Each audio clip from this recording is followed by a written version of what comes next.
People who survived the impossible. In 2007, 37-year-old Alcides arrived at work with his younger brother named Edgar. They rode the elevator all the way up to the 47th floor of an apartment building in New York. Then they walked onto the platform that normally lowers them down so they could clean the windows. But the anchors holding the platform onto the building broke off and they started falling. In only 6 seconds, they fell a total of 472 feet going 120 miles per hour. Edgar hit a wooden fence and unfortunately died on the spot, but his brother survived. He suffered 2 broken legs, a broken arm, a broken foot, 2 collapsed lungs, a bunch of broken ribs, and a crushed vertebrae. He also had a swollen brain and ruptured a lot of organs. They think that the only reason he survived is because he held onto the platform as he fell, and when he hit the ground, the platform created enough barrier in between him and the concrete, so he survived. In 2011, while bungee jumping on the Zambezi River in Zambia, Erin Langworthy suffered an accident that almost cost her her life. Right when she jumped, her bungee cord broke, which caused her to fall all the way into the river where she fought for her life for 40 minutes. Luckily, she only suffered bruises and a broken collarbone. Cecilia Secan was the only survivor of Northwest Airlines Flight 255 in 1987. Only half a mile away from the airport, the plane crashed due to a mechanical malfunction in the left wing. The doctors said they couldn't give an explanation on how she survived, and she doesn't even remember what happened. She fractured some bones in her left leg and got burns on 30% of her body. Here are some secrets hidden in everyday things. Now, the cereal we all know and love actually has a magnetic force to it. If you were to take a metal rod and place it just a few inches above the cereal, it would literally follow the magnet. And that's because our cereals contain iron, which is added during food production. And if you were to take a Coca-Cola and then place it in a bowl, then add a solution that contains sodium hydroxide, the can will actually then go through a chemical reaction, which causes the aluminum can to dissolve. And it then reveals a plastic lining. And that shows you just how acidic the drink really is. Crazy history you were not taught in school. This picture shows the Venice canals being drained and cleaned back in 1956. The 12th emperor of Japan was traditionally believed to be 10 feet tall, have over 80 children, and lived to be 143 years old. British intelligence spread a rumor during World War II that eating carrots improved night vision to cover up the fact that they were actually using new radar technology to take down planes in the middle of the night. This signed and typed letter from Steve Jobs where he wrote, "I'm afraid I don't sign autographs," sold at auction for almost $500,000. The Rockettes did not allow dark-skinned dancers until 1987, claiming that the skin tone would distract from the group's consistent look. A man who tried to steal the crown jewels was pardoned by King Charles II. He also gifted him a bunch of land in Ireland and £500 a year for a pension, which would be £92,000 a year today. Less than 1% of all the 16 million World War II veterans are still alive today. These are scary urban legends that were proven to be real, part 1. Up first is the Candy Lady. In the early 1900s, children in a unnamed small town in Texas started to go missing out of nowhere. And every single one of the residents blamed it on the Candy Lady. The story says she would go around leaving candy on kids' windows, and she would eventually lure the children out with notes attached to the candy saying they will get more candy. The story started getting extremely popular when a farmer found rotten teeth in his farm and also a young boy's dead body with his pockets stuffed with candy. So if you live in Texas, you better watch out for the Candy Lady.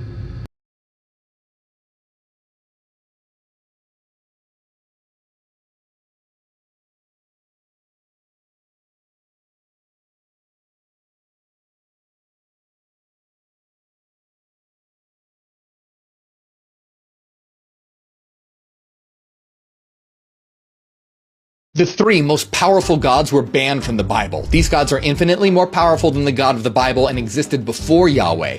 They rule over the realms he can't even touch. First, there's the One, revealed by Jesus in the secret book of John. The One is the true source of everything, even the gods. Compared to the One, the God of the Bible is like an angry toddler. Next, there's Abraxas, the ultimate fusion of both light and darkness, good and evil. Abraxas is more powerful than God and the devil combined because he is the balance of all opposites. Then there's Domino Domadon Doxamedon, the god of gods, revealed in the secret gospel of the Egyptians. Yahweh is just a piece of this god, a fragment that became blind and started trapping souls in matter. But here's the real secret. The One, Abraxas, and Domadon Doxamedon, they're all aspects of the same highest god. This secret book reveals this is the real God Jesus came from. It's not about sin or salvation, but about remembering that we're all pieces of this ultimate power. The most powerful God, it's you, it's me, it's us. Ghost stories from around the world.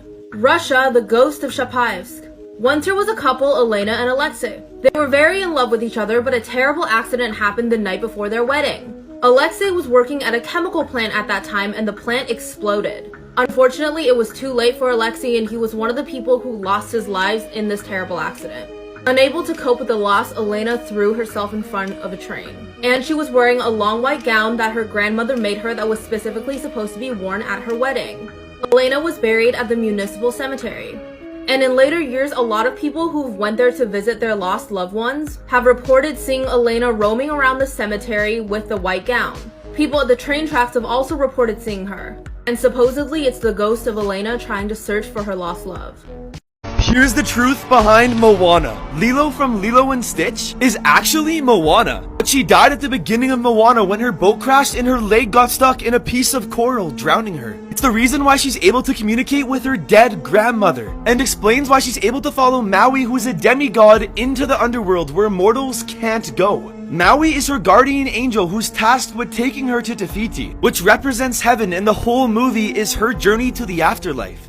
There are no questions in life that this Japanese spirit can't answer. But be warned, playing with him can be a dangerous game. This is Satoru-kun.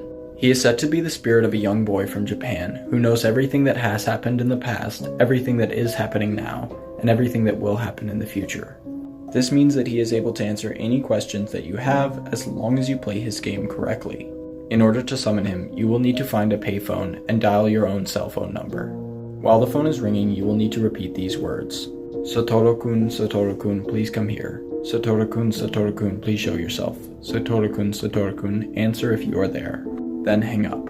If you did everything right, then within 24 hours you will receive a call back from Satoru-kun. He will tell you where he is and then hang up the phone. He will repeat this process several times, and every time he calls, his location will be closer to you. Until eventually he'll say, "I'm right behind you." At this point, ask him your question and immediately walk him away after thanking him for his answer. If you fail to follow any of these rules, he will take you back to his lair, or drag you down to hell.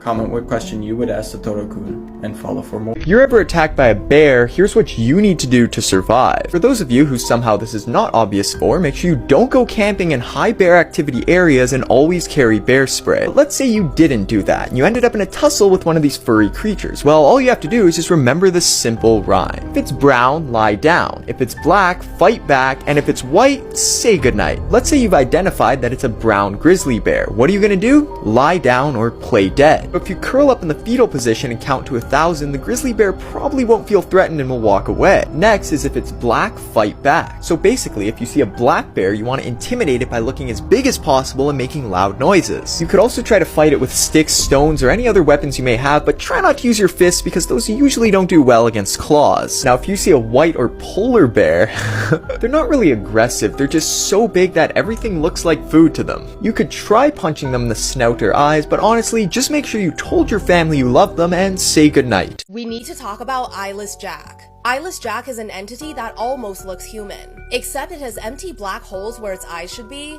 and sometimes with black liquid dripping down his hollowed out eye sockets. One person named Mitch actually encountered Eyeless Jack, and it began when he went to the hospital and the doctors found something very unusual. Somehow Mitch's kidney was missing. It was surgically removed overnight, with a small incision that was perfectly sewn up. The next night, Mitch woke up around midnight to a loud thud in his bedroom, and that's when he came face to face with Eyeless Jack. This entity was staring directly down at Mitch from his bed. Mitch grabbed a camera and took this photo, which made the creature lunge towards him, clawing at his chest trying to get to his lungs. Because despite not having eyes, Eyeless Jack can still see you. He can remove your organs while you're sleeping, and sew up the incision perfectly so you don't even notice. So be careful next time you fall asleep, and follow for more.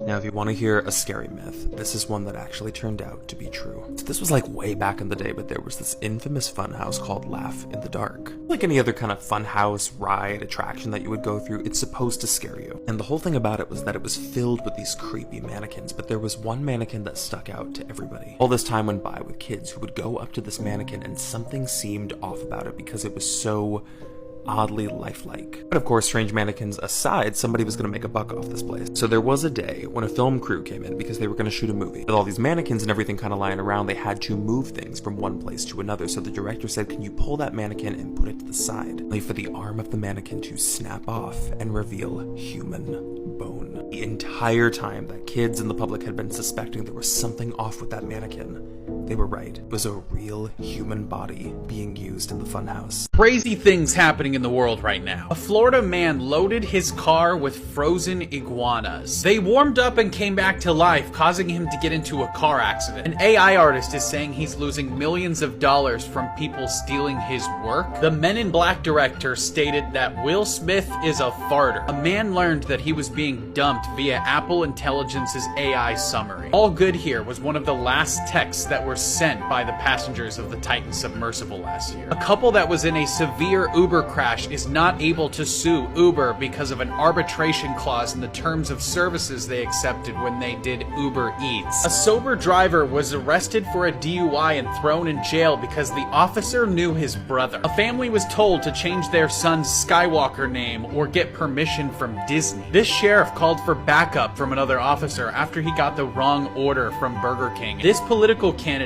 borrowed a family for a misleading photo shoot. Las Vegas's Chippendales is planning to unionize. Backrooms Entities Explained. The Red Man. For those of you that aren't aware, the Backrooms is a mysterious alternate dimension people wind up in when they no-clip or glitch out of reality. The Red Man, also known as the Red Entity, is an 8-foot-tall humanoid creature with little to no defining features. It can be found in virtually any of the backroom levels, and is capable of moving at breakneck speeds. Because of its intimidating appearance and poor communication skills, this entity is often assumed to be harmful, when the reality is quite the opposite. The Red Man will actually go out of its way to try and warn explorers of dangerous traps, such as false exits or the endless slide. And although it hasn't been confirmed, it is speculated that the Red Entity might have once been an explorer itself. Leave a comment if you're enjoying this series, and follow for more. Let me find out Medusa was a black woman. Okay, so this comment right here made me have to do a little digging. I have never once in my life heard about Medusa being a woman of color. I was so intrigued, and the research I found really makes a lot of sense. What if, because white people back then were so unfamiliarized with our hair, what if Medusa's hair was not actually snakes, it was locks? Stop thinking about this and think of this. So the story is that Medusa was actually a black woman. And from what I read online, the Greeks actually say that she came from a region now known as Libya, which is in Africa, if you didn't know. And apparently during this time that she was discovered, she lived in ancient Greece. But rather than her stare turning people to stone, in this narrative, basically, she had such a powerful gaze, and it was so illuminating that people would freeze in their tracks because they're like, oh my gosh, who is this woman of such beauty? And like this comment said, apparently the white men were pretty obsessed with her because she was so different and just strikingly gorgeous. But over time, as per usual, her story became whitewashed to, of course, make it a little more palatable because black women couldn't possibly be that gorgeous. And it eventually turned into the story that we all know about, which would be of the evil woman that had snakes for hair and eyes that turned people into stone. Now, how accurate this is, I don't know, but I definitely think it was really interesting because I've never heard of that before. Comment down below what you want me to talk about next, guys, and as always, make sure you like and follow.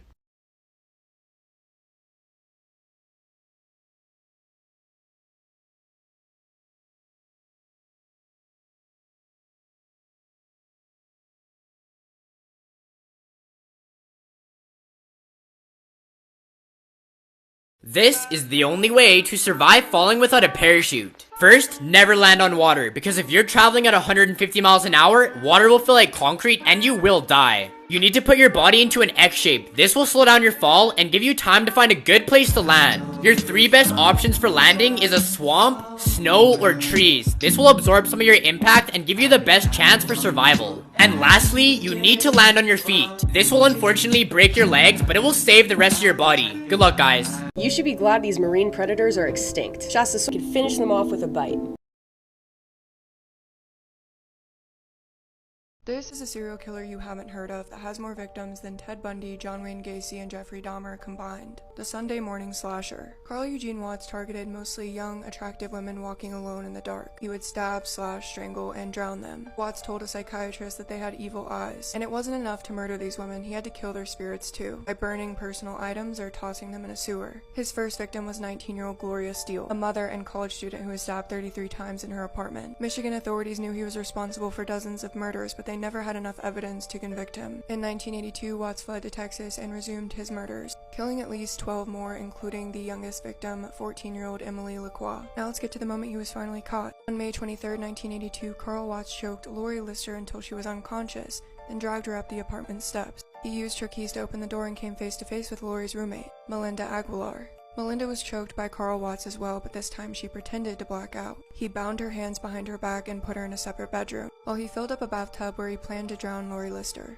With her hands still bound behind her back, Melinda quietly locked the bedroom door and proceeded to jump off a second-story balcony, where she yelled at a woman who was drinking coffee outside to call police. Unfortunately, Texas prosecutors offered immunity to Watts for the 13 murders he confessed to, in exchange for a 60-year sentence. Oddly enough, he was almost released from prison in 2006, but Michigan authorities were able to convict him of 2 murders before that could happen, and he died in prison in 2007 from prostate cancer. If you ever see this millipede, don't touch it. They produce cyanide that leaks out of their body. It's called the pink dragon millipede and is only one of over 3,000 species that can do this. These toxic millipedes are part of the order Polydesmata, and they produce hydrogen cyanide or formic acid to harm and potentially kill their predators. It either leaks or sprays out of pores along their body. And they had plenty of time to evolve to do this, because they were some of the first animals to ever walk on land, even evolved to be the largest land invertebrate that ever existed. And I tell you all about them in my new YouTube video out now, as well as tell you what the world was like around the time they evolved.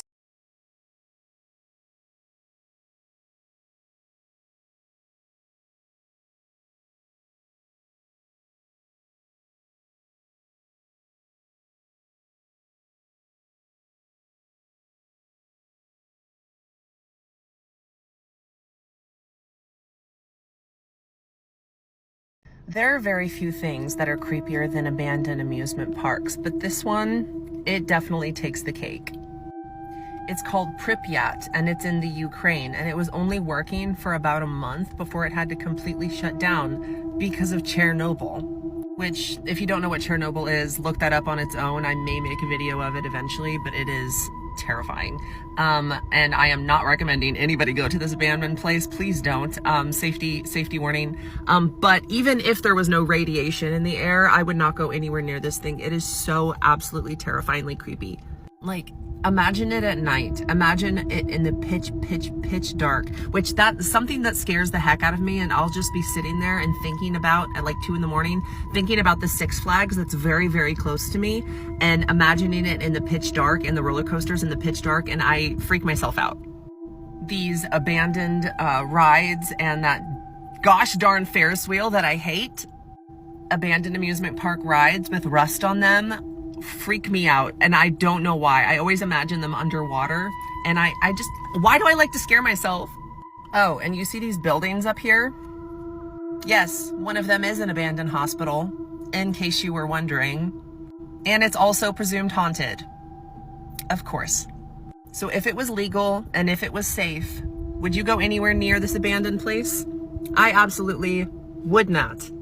What parent wouldn't tear up their home looking for their child? Like, you didn't search every room in that house? This creator brings up so many good points. Like, she's a young girl, like, not as young as this picture. She was saying in the video, kids hide in cabinets, kids hide under the couch, under beds. They're silly like that. Like, the second they found that letter, they didn't tear up the house? What? And then when her father found the body, he ripped the tape off of her mouth, which is tampering with the evidence. But I also get, like, you're in such a state of shock, and that's your baby. Like, you don't wanna see him like that. And there's also a chance like the kid could breathe, like if they were still kind of alive. And just the fact that he picked her up, her arms were like this stiff, and then he carried her up the stairs. He didn't leave her where he found, like, why? I would not want to be like touching and like moving around my dead kid. Like, that doesn't make sense. That's not how I would act in that situation. Like she was saying in the video, she was like, I could not wrap my head around the fact that that's real, that this is even happening right now. I would not be grabbing and picking the kid up. And then she goes on to say in the video that rigor mortis is a very primal thing that happens. And if you witness someone do that, it's very deeply unsettling, which I can totally imagine. I would not feel compelled to pick the kid up. In what situation do you invite your friends over to the house before the police? After losing your child, you have your friends come over? Just the fact that they were even there before the cops was weird. Like, did they not think about how that even looked? After the parents call 911, there's like this slightly recorded part of the phone call where you can hear them talking and they sound like not panicked, completely normal. If your kid was missing, you would not be speaking like a normal person. You would not be in a normal tone. I would barely be able to speak. I feel like I would be so stressed. Like, it's just too convenient. There are so many coincidences. It was only the 4 of that. If you want more on this topic, I have a million videos up. Hit the plus for more. It really helps when you interact.